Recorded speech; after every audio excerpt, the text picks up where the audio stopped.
Kan awitan ang Panginoon at purihin ang kaniyang ngalan, ipahayag ang kaniyang pagliligtas sa lahat ng panahon. Magsiawit kayo sa Panginoon ng isang bagong awitin. Magsiawit kayo sa Panginoon, buong sandaigdigan. Sa ngalan ng Ama at ng Anak at ng Espiritu Santo, Amen. ang pagpapala ng ating Panginoong Hesukristo, ang pag-ibig ng Diyos Ama, at ang pakikipagkaisa ng Espiritu Santo, naway sumainyong lahat. At sumaiyo rin. Panginoong Hesus, Ikaw po ang tinapay ng buhay. Panginoon, kaawaan mo kami. Panginoong Hesus, Ikaw po ang liwanag ng sanlibutan. Kristo, kaawaan mo kami. Kristo, kaawaan mo kami. Panginoong Hesus, Ikaw po ang prinsipe ng kapayapaan. Panginoon, kaawaan mo kami. Panginoon, kaawaan mo kami. Kaawaan tayo ng makapangyarihang Diyos, patawarin tayo sa ating mga kasalanan at patnubayan tayo sa buhay na walang hanggan. Amen. Manalangin tayo. Ama naming makapangyarihan, pinangangatawanan mong manahan sa mga may loobing tapat at maaasahan. Sa kagandahang loob mo, kami naway makapamuhay bilang mga mapalad na maging iyong tahanan. Sa pamamagitan ni Hesukristo kasama ng Espiritu Santo, magpasawalang hanggan. Amen. Magsiupo muna ang lahat. Pagbasa mula sa akla ng Henesis. Nakita ng Panginoon na labis na ang kasamaan ng tao at wala na itong iniisip na mabuti. Kaya't ikinalungkot niya ang pagkalalang sa tao. Sinabi niya, lilipulin ko ang lahat ng taong aking nilalang. Lilipulin ko rin ang lahat ng hayop at mga ibon. Bakit ba nilalang ko pa ang mga ito? Sa mga nilalang niya ay si Noe lamang ang naging kalugod-lugod sa kanya. Sinabi ng Panginoon kay Noe, pumasok kayong mag-anak sa daong. Sa lahat ng tao'y ikaw lamang ang karapat-dapat sa akin. Magdala ka ng 7 paris sa bawat hayop na malinis at 1 paris naman sa di malinis. 7 paris din sa bawat uri ng ibon ang iyong dadalhin. Gawin mo ito upang ang bawat uri ng ibon at hayop ay maligtas. Sa gayoy, daraming muli ang mga ito. Pagkaraan ng 1 linggo, paulanin ko ng 40 araw at 40 gabi upang lipulin ang lahat ng aking lilikha sa daigdig. At ginawa nga ni Noe ang bawat iniutos na Panginoon. Pagkaraan ng 1 linggo, bumahanga sa daigdig. Ang salita ng Diyos. Salamat sa Diyos. Paspas ng kapayapaan sa bayan ng Puong Mahal. Basbas ng kapayapaan sa bayan ng Puong Mahal. Purihin ang Panginoon ninyong banal na nilalang, pagkat siya ay dakilat, marangal ang kanyang ngalan. Ang Puon ay dakilain, purihin ang Diyos na banal. Yumuko ang bawat isa kapag siya ay dumatal. Basbas ng kaypayapaay sa bayan ng Poong Mahal. Sa gitna ng karagatan, tinig niya ay naririnig. Sa laot ng karagatay, hindi ito nalilingid. Pag nangusap na ang poon, tinig niya ay ubod lakas. Ngunit tinig kamahalan kapag siya'y nangungusap. Basbas ng kapayapaay sa bayan ng Poong Mahal. Ang tinig ng dakilang Diyos, parang kulog na malakas, kaya't mga nasa templo'y sumisigaw, nagagalak. Panginooy papurihan, ganito ang binibigkas. Siya rin ang gahari sa dagat na kalaliman. Namumuno siya roon bilang hari walang hanggan. Basbas ng kapayapaay sa bayan ng Poong Mahal. Magsitayo na po ang lahat.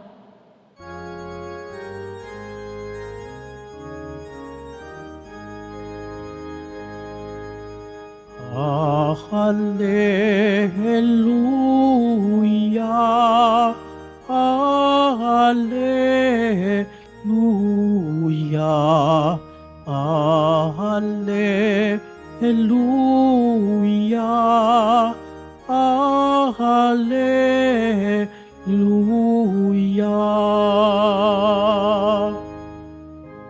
Ang sa akin nagmamahal,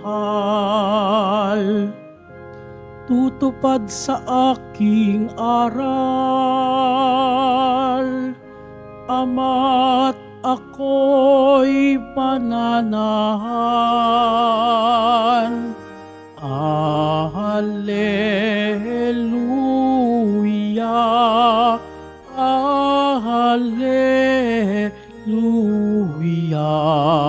Hallelujah,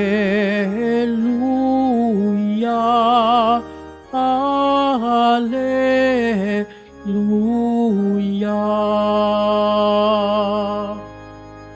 Sumainyo ang Panginoon. At sumaiyo rin. Ang mabuting balita ng Panginoon ayon kay San Marcos. Papuri sa iyo, Panginoon. Noong panahong iyon, nalimutan ng mga alagad na magdala ng tinapay at iisa lang ang kanilang tinapay sa bangka.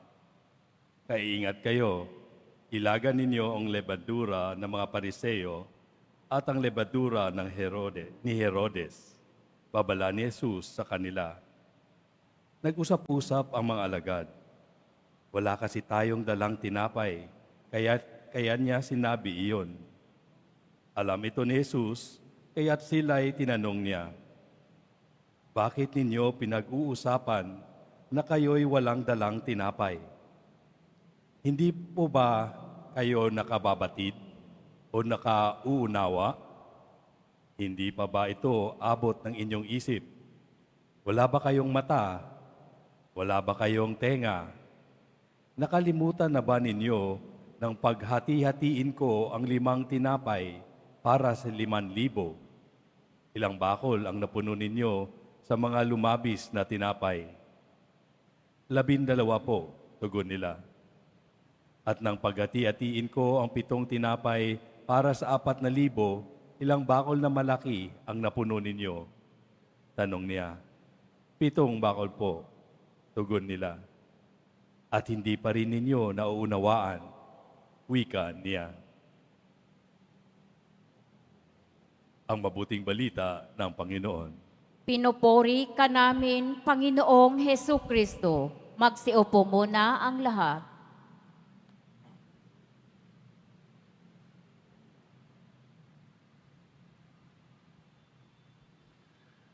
Tandaan mo ang iyong mali upang ikaw ay matuto, pero tandaan mo rin ang tama para ikaw ay lumago.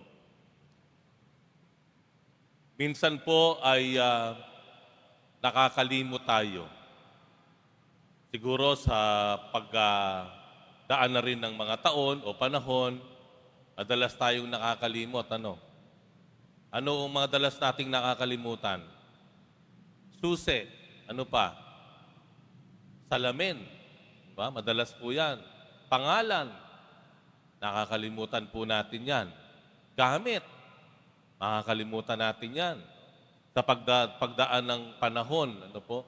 Kahapon, nagpunta po sa isang pilgrimage yung ating mga personnel dito sa ating simbahan. Sila ay nagpilgrimage sa Pampanga. No? Pero nung nakarating sila sa Pampanga, mga bandang alas 7:30 o alas 8 ng umaga, may nalimutan po sila. Hulaan niyo kung sino nalimutan nila. Ako. Habang sila ay naghihintay magmimisa doon sa Pampanga, sa isang simbahan, sa unang simbahan na kanilang dinalaw, napagtanto nila, wala ako. Actually, hindi sila nakalimot. Ako yung hindi nagising. Pero ang totoo po niyan, meron talaga tayong may nalilimutan. Pero ano ba dapat nating gawin? Dapat po dun sa ating mga pagkakamali, dapat nating alalahanin. May mga pagkakamali po tayo. Dapat ba nating basta na lang isantabi yung mga pagkakamali natin? O ibaon natin sa limot yung ating mga pagkakamali? Hindi. Kasi alam po natin, ang karunungan po natin ay umusbong mula sa mga pagkakamali natin. Ang ating mga alam sa ngayon kung papaano magmaniobra sa buhay, papaano harapin ang mga hamon sa buhay, yung kaalaman natin dito, yan po ay nagmula doon sa maraming pagkakamali na ating naranasan nung nakaraang panahon. Kaya ang sinasabi natin, alalahanin natin ang ating mga mali para tayo ay matuto. Pero din dapat tayong alalahanin. Ano yung dapat nating alalahanin? Yung mga tama. Yung mga tama. Kasi sabi nga nila, sa siyam na iyong ginawang tama, ang natatandaan ng tao, yung isang mali. Di ba? Kailangan meron tayong kakayahan na balikan, alalahanin, maalala yung mga tama na nangyari sa buhay natin. Ano problema ng mga alagad, yung mga disipulo sa Ebanghelyo? Ang nalimutan po nila kasi na alalahanin na si Jesus Nazareno ay nagpakita na ng ilang mga himala sa kanila. Kaya nung iisa lamang yung tinapay na nabaon nila sa paglalayag sa bangka, ay parang tila ay pinanghihinaan ng loob. Nanghihinayang sila, bakit pa natin nakalimutan? Ano sabi ng Panginoon sa kanila? Wala ba kayong mga mata na inyong dapat gamitin na makakita? Mga tainga na dapat sana ay gagamitin ninyo upang kayo ay makarinig? Hindi nyo ba naaalala? Ayan. Nung pakainin ko yung 5,000, mayroon lamang 7 tinapay. Pinakain ko yung 7,000, mayroon lamang 4 na tinapay. Na mayroong sobra-sobra pa. Hindi nyo ba naalala yung mga tama, yung mga mabuti na nangyari sa inyo? Na inyong nasaksihan? Na inyong naranasan? Hindi nyo ba maalala yung mga tama sa buhay ninyo? Kaya ano sabi natin? Kung taalalahanin natin ang ating mga mali para tayo ay matuto, kailangang alalahanin din natin ang ating tama para patuloy natin itong magawa. Para tayo ay lumago. Let us remember the right things, the correct things na ginawa natin sa buhay para ito ay maipagpatuloy natin. Kaya sino nga ba ang mga taong may malalakas at matitibay na pananampalataya sa Diyos? Sino yung mga tao na sinasabi natin, naku, napakalakas ng faith ng taong iyan? Sino yon? Yung ba yung palabasa? Siguro, pero hindi. Sila ba yung matatalino? Siguro, pero hindi rin siguro. Ang mga tao na may malalakas na pananampalataya sa Diyos, yung mga tao na mayroong malaking pag-asa sa buhay kahit ano harapin nila, ito yung mga tao na laging naaalala yung mga tama na nangyari sa buhay nila, yung mga himala na ginawa ng Diyos sa kanila, yung kabutihan na kanilang natanggap mula sa Diyos. Sa puntong ito, tatanungin ko po kayo, ano yung 3 bagay sa buhay ninyo na tama, na marahil nalilimutan na natin lagi? Ano yung tatlong bagay sa buhay mo ngayon na nangyari nung nakaraan, pero tama na dapat mong ipaalala sa sarili mo ngayon?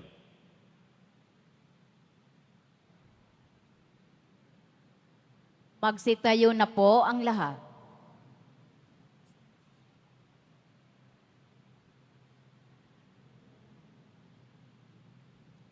Minamahal kong mga kapatid, natitipon tayo bilang sambayanan ng Diyos. Dalhin natin ang ating mga pangailangan sa Ama, panatag ang ating kalooban at tayo'y Kanyang pagbibigyan. Maibiging Ama, akayin mo kami sa iyong pamamaraan. Maibiging Ama, akayin mo kami sa iyong pamamaraan. Ang ating mga pastol sa simbahan, naway italaga ng buong buo ang kanilang buhay sa pagpapahayag ng Ebanghelyo sa pamamagitan ng kanilang pagsaksi sa kanilang buhay. Manalangin tayo. Maibiging Ama, akayin mo kami sa iyong pagmamaraan. Ang mga magulang at guro, naway maging mga buhay na huwaran ng pananampalataya sa mga taong nasa kanilang pag-aaruga. Manalangin tayo. Maibiging Ama, akayin mo kami sa iyong pamamaraan. Tayong lahat naway maibigay ang lahat ng ating makakaya para gawin ang nararapat at nawa ang salita ng Diyos ang siyang magbigay sa atin ng lakas para sa anumang gagawin natin.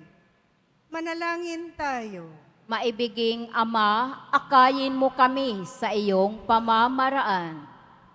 Tayong lahat naway magpakita ng malasakit sa mga matatanda, nalulumbay at mga may sakit. Manalangin tayo. Maibiging Ama, akayin mo kami sa iyong pamamaraan.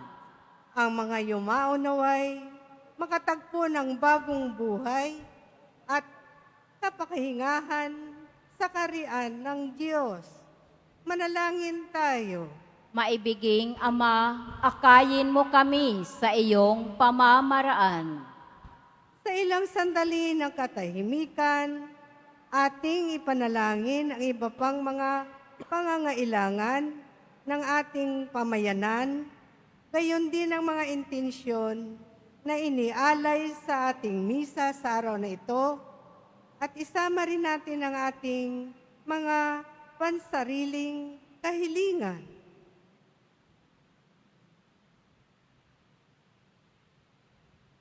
Manalangin tayo.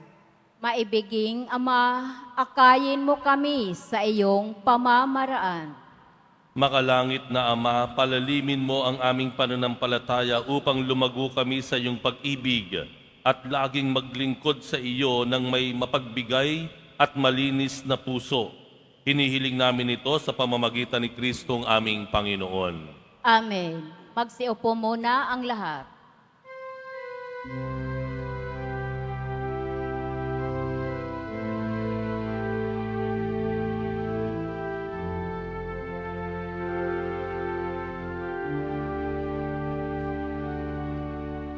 Ang maihahandog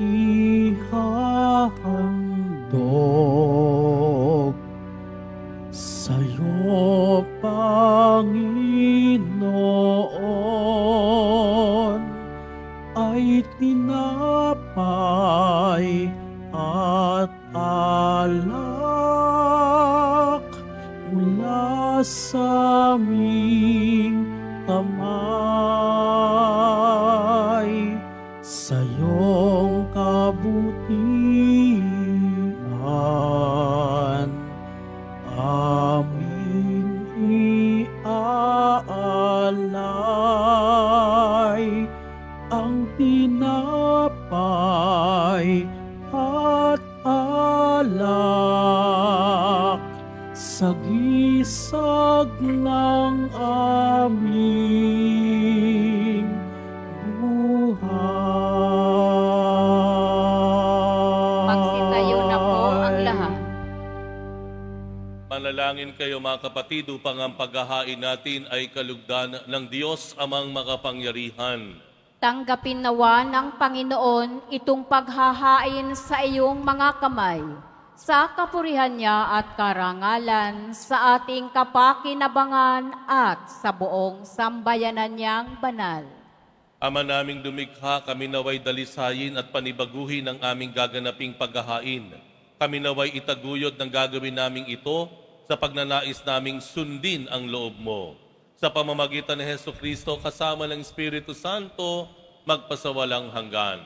Amen. Sumainyo ang Panginoon. At sumaiyo rin. Itaas sa Diyos ang inyong puso at diwa. Itinaas na namin sa Panginoon. Pasalamatan natin ang Panginoong ating Diyos. Marapat na siya ay pasalamatan. Ama naming makapangyarihan, tunay ngang marapat na ikaw ay aming pasalamatan. Sa iyong paglingap at kagandahang loob, ang tao ay nilikha mo at pinangasiwa sa sansinukob. Sa hangad mong siya'y iwastong lubos, siya'y pinagdusa mo sa kanyang pagtalikod. Sa iyong paggiliw, iyong ipinahintulot na makabalik siya sa pamamagitan ni Kristo Jesus. Kaya kaisa ng mga anghel na nagsisiabit ng papuri sa iyo nang walang humpay sa kalangitan, kami nagbubunyi sa iyong kadakilaan. Santo, Santo, Santo, Panginoong Diyos ng mga hukbo, napupuno ang langit at lupa ng kadakilaan mo, usana sa kaitaasan. Pinagpala ang naparirito sa ngalan ng Panginoon, usana sa kaitaasan. Magsiluhod po ang lahat. Ama naming banal, ikaw ang bukal ng tanang kabanalan, kaya't sa pamamagitan ng Espiritu, gawin mong banal ang kaloob na ito, upang para sa amin ay maging katawan at dugo ng aming Panginoong Hesukristo. Bago niya pinagtiis ang kusang loob na maging handog, hinawakan niya ang tinapay, pinasalamatan kaniya, pinaghati-hati niya yon, iniabot sa kanyang mga alagad at sinabi, "Tanggapin ninyong lahat ito at kanin, ito ang aking katawan na ihahandog para sa inyo."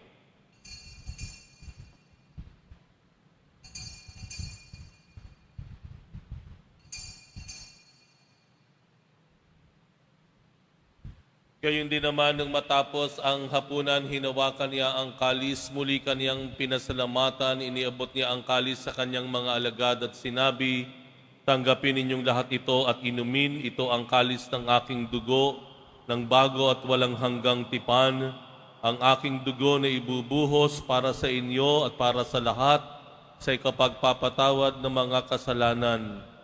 Gawin ninyo ito sa pag-alala sa akin."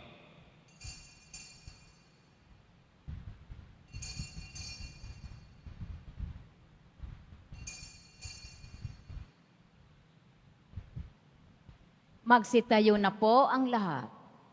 Ipagbunyi natin ang misteryo ng pananampalataya.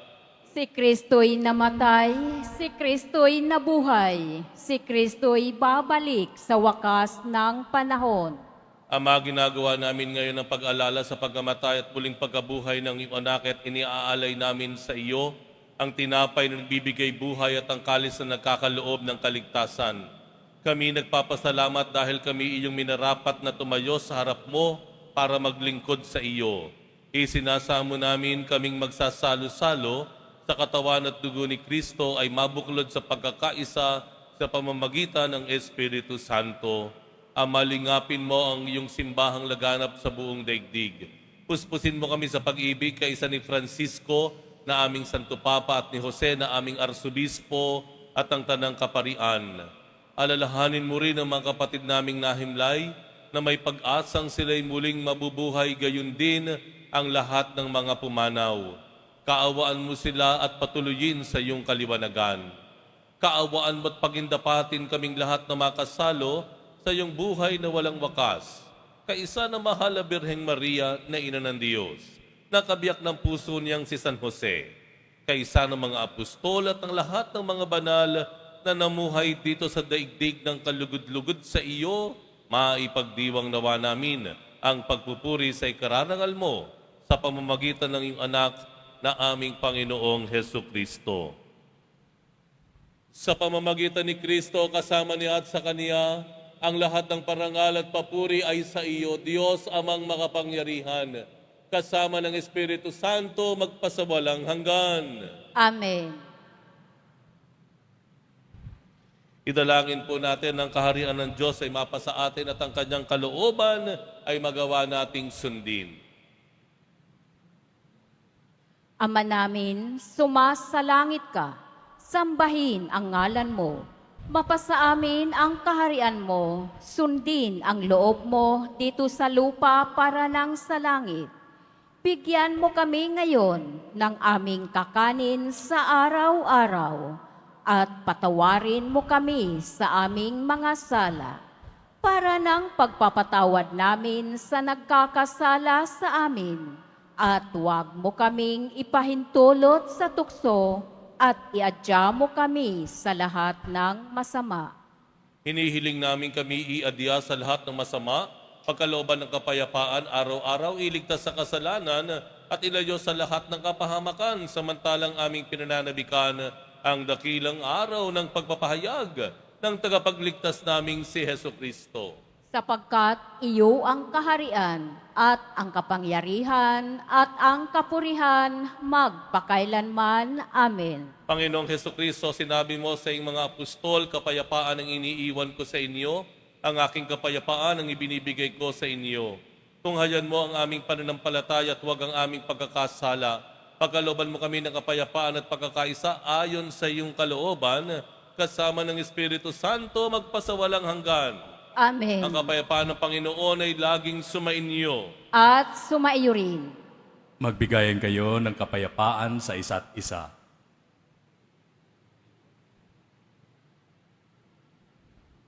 Kordero ng Diyos na nag-aalis ng mga kasalanan ng sanlibutan, maawa ka sa amin.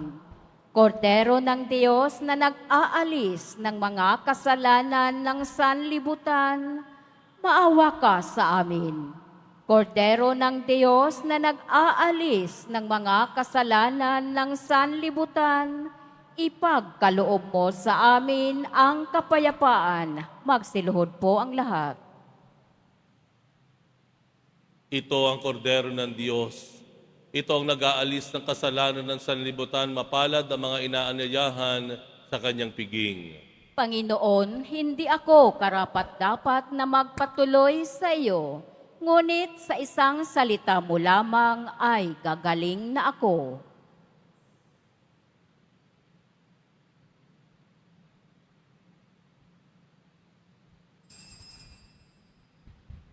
Para sa lahat ng tatanggap ng banal na komunyon, sasagot po tayo ng amen pagkasabi ng pari o ng lay minister ng katawan ni Kristo at isubo agad sa bibig bago umalis sa harapan ng pari o lay minister. Sumunod po tayo.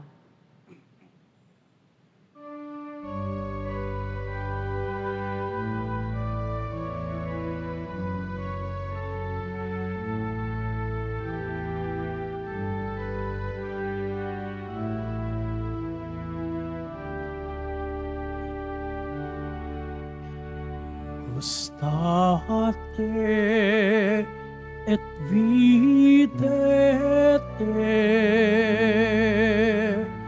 quoniam suavis es Dominus. Beatus vir qui sperat, sperat in eo. Come to me, all you that labor, all you that labor and are burdened, and I will give you rest, and I will give you rest, says the Lord. Gustate et videte quoniam Quam suavis es Dominus. Beatus virgis erat, sperat ine.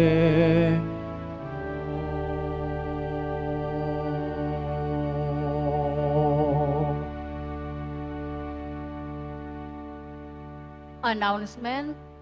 Sa lahat po ng may lumang palaspas na ginamit noong linggo ng palaspas, maaari nyo na pong dalhin sa simbahan ang mga ito hanggang February 28 at ipinakikiusap na bago dalhin ay alisin na ang ribbon, wires at mga estampita nito. Ito po ay susunugin sa darating na March 4, 2025, Martes, bago ang Miyerkules ng Abo sa March 5, 2025. Pagkatapos ng misa, wiwisikan po ang lahat ng banal na tubig. Pinakikiusapan ang lahat na manatili lamang muna sa inyong mga lugar. Tanging sa Quezon Boulevard o sa Plaza San Juan lamang ang labasan ng lahat. Sumunod po tayo. Maraming salamat po sa inyong pagdalaw at pagsisimba sa Basilica Minor at Pambansang Dambana ni Jesus Nazareno. Magsitayo na po ang lahat. Manalangin tayo. Ama naming mapagmahal, kaming pinapagsalo mo sa banal na pakikinabang, ay gawin mong laging manabik na pagsaluhan ang kaloob mong ito sa aming ikabubuhay. Sa pamamagitan ni Hesukristo kasama ng Espiritu Santo, magpasawalang hanggan. Amen. Sumainyo ang Panginoon. At sumaiyo rin. Maal na poong Jesus Nazareno, inihayag mo sa pamamagitan ng krus ang walang maliw na pag-ibig ng Diyos sa sangkatauhan. Pakinggan mo ang kahilingan lalo na para sa mga nangangailangan ng iyong tulong at awa. Makamtan nawa namin ang iyong kasagutan na may utang na loob na tinatanaw. Basbasan din po ninyo itong mga imahen at dasalan upang lalo kaming manalangin at magtiwala. Sa pamamagitan ng bendisyon na ito, naway lalo kaming maging mapaglingkod, masunurin at tapat sa iyo na aming maluwalhating Panginoon, magpasawalang hanggan. Amen. At pagpalain kayong lahat ng makapangyarihang Diyos, Ama at Anak at Espiritu Santo. Amen. Humayo kayo sa kapayapaan upang ang Diyos at ang kanyang bayan ay mahalin at paglingkuran. Salamat sa Diyos.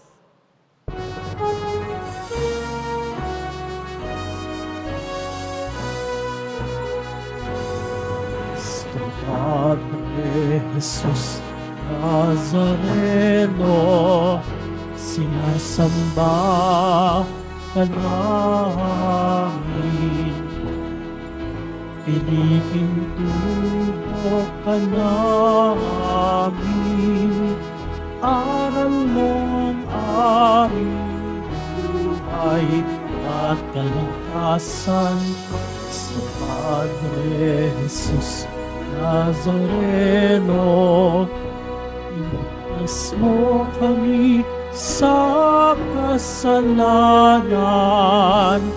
Ang Kristo pinamatayan ay sagisag ng aming kaligtasan. Nuestro Padre Jesus Nazareno, dinarangal ka namin. Nuestro Padre Jesus Nazareno, dinwalati ka namin. Nuestro Padre Jesus Nazareno, dinarangal ka namin. Nuestro